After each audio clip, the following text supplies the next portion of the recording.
Aku yang dulu menjadi murid SMK, setiap harinya harus melewati jalan ini. Jalan yang penuh misteri, apalagi dengan kepekaanku yang terbuka ketika melewati jalan ini, melihat hal-hal yang di luar logika. Di sore hari sepulang sekolah, aku selalu menaiki bus bersama kawan-kawanku. Ketika kawan-kawanku asik mengobrol, aku selalu duduk menyendiri menatap jendela luar.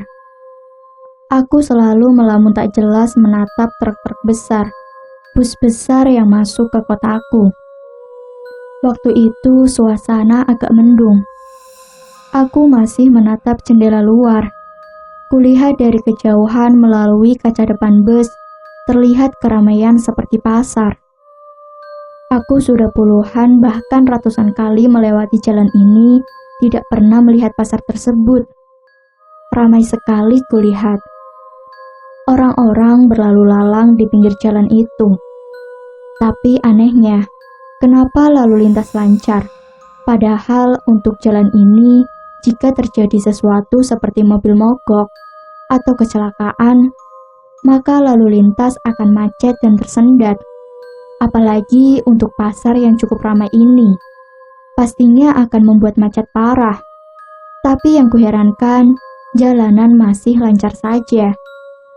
Ketika bus yang menaiki melewati pasar itu, aku melihat orang-orang tersebut memakai baju merah semua. Entah itu penjual maupun pembeli, dan beberapa mengenakan bawahan warna hitam. Kulihat lagi, wajah mereka seperti senang dan tersenyum semua.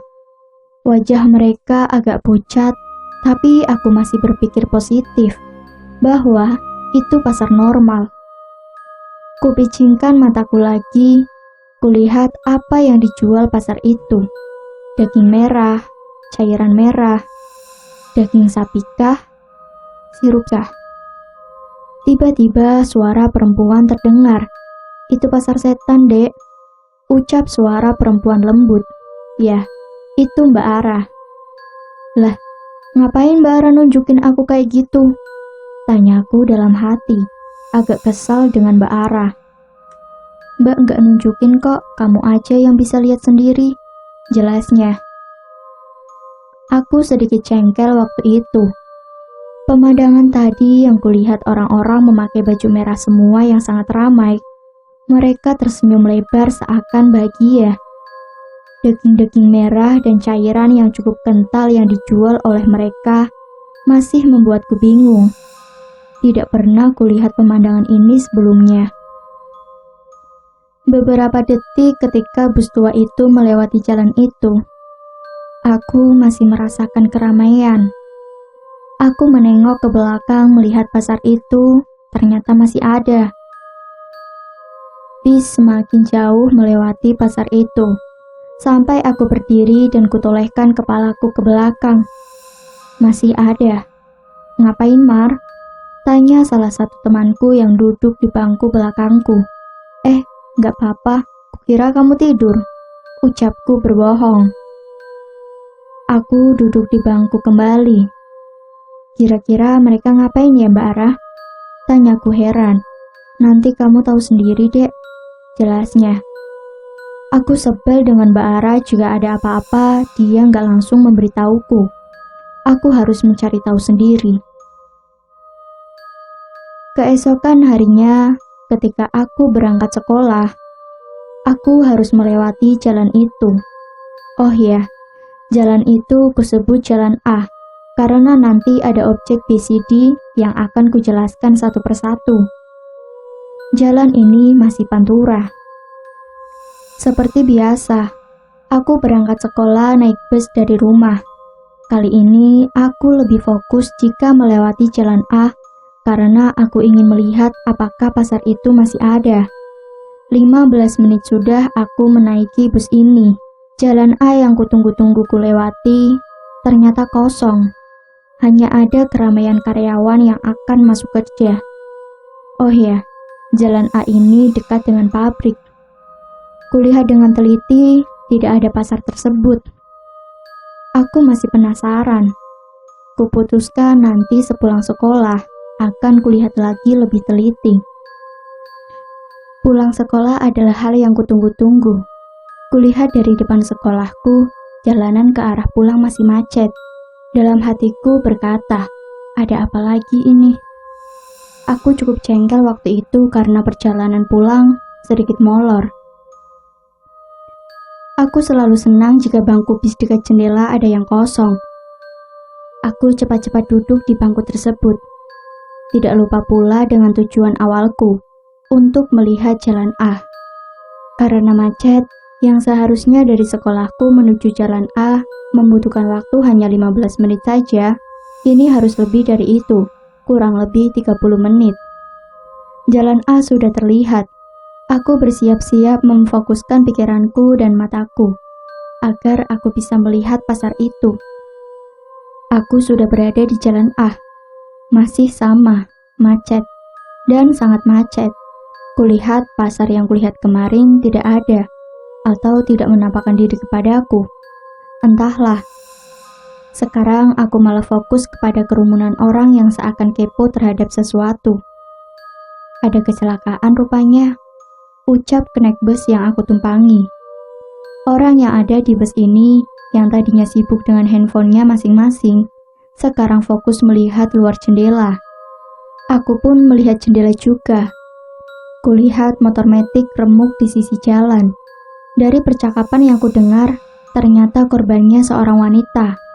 Seketika meninggal di tempat kejadian. Tempat kejadian itulah yang kemarin sore kulihat pasar setan.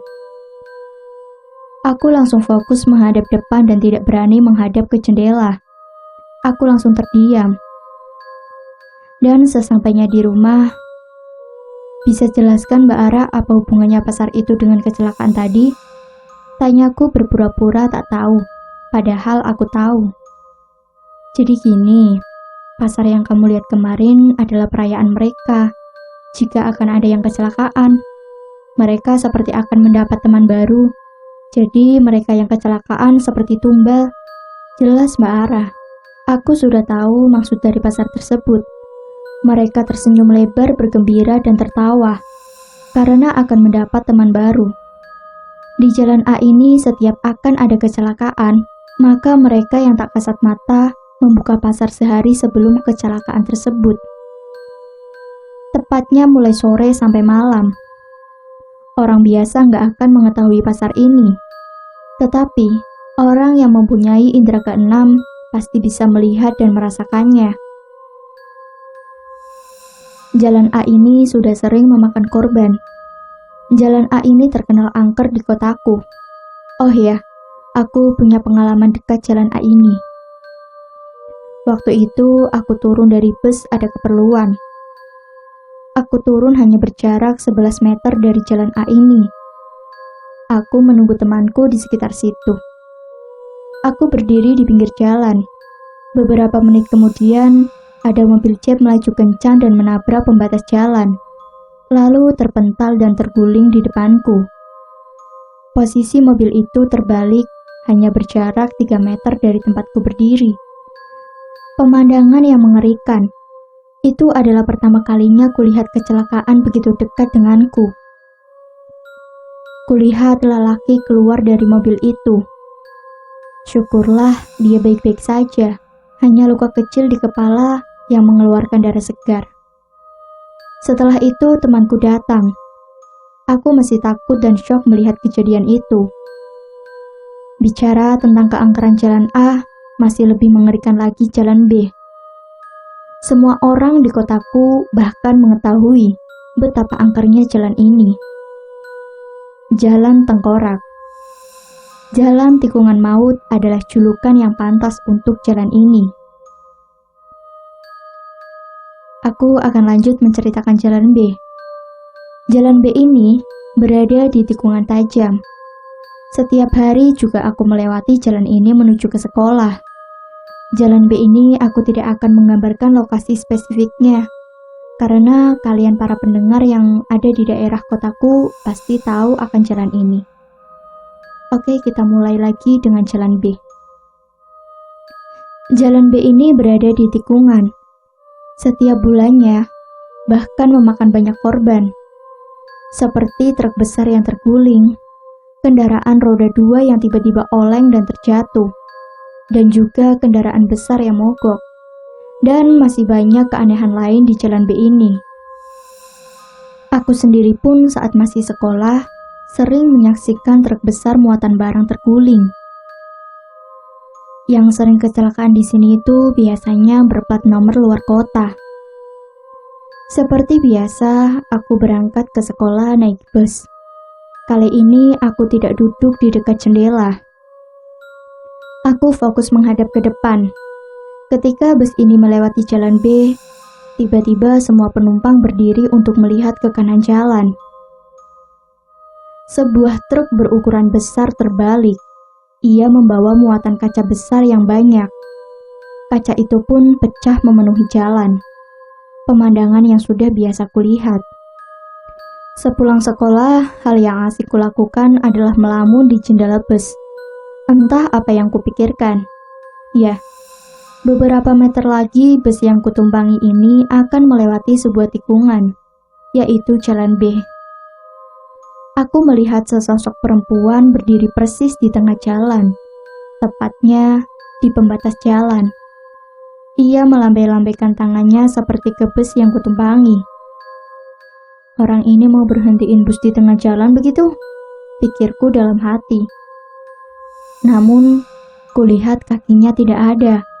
Tubuhnya melayang di atas pembatas jalan yang terbuat dari beton itu. Oh, setan rupanya. Dalam hatiku. Aku masih memperhatikan dia. Ia masih melambai-lambai. Kurasa ia sedang melambai ke arahku. Dari jauh kulihat wanita itu sangat cantik sekali dan berambut panjang. Tetapi setelah bus ini melewatinya, wanita cantik itu perlahan-lahan berubah menjadi nenek-nenek peyot yang memiliki senyum mengerikan. Ia tetap melambai ke arahku. Wanita itu adalah salah satu penghuni terkuat di Jalan B itu. Rumornya, makamnya berada di sekitar jalan itu. Di dekat Jalan B itu terdapat kerajaan gaib yang dipimpin seorang ratu yang cantik.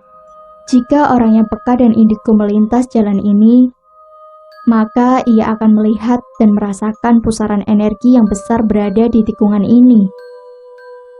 Seperti pusaran angin yang sangat besar. Mirip dengan angin tornado, tapi berwarna putih. Makanya di tempat itu sering terjadi kecelakaan. Yang aku herankan, tidak ada korban jiwa yang meninggal. Mereka hanya luka-luka saja, tidak sampai meninggal. Mungkin pusaran itulah penyebab seringnya truk-truk besar terguling. Kerajaan ini sangat tertutup. Makhluk-makhluk tertentu saja yang boleh memasuki kerajaan tersebut. Kerajaan ini tidak bisa kuceritakan lebih dalam, karena para penghuni di situ tidak mengizinkan. Waktu itu aku sudah bekerja. Aku berboncengan dengan temanku. Ada keperluan dan harus melewati Jalan B itu. Bunyi klakson sepeda motor temanku. Aku yang duduk di belakangnya bingung. Ngapain klakson, Mbak? Kan depan kosong, gak ada kendaraan. Tanyaku bingung. Wajib klakson kalau lewat tikungan ini, biar gak kena sial.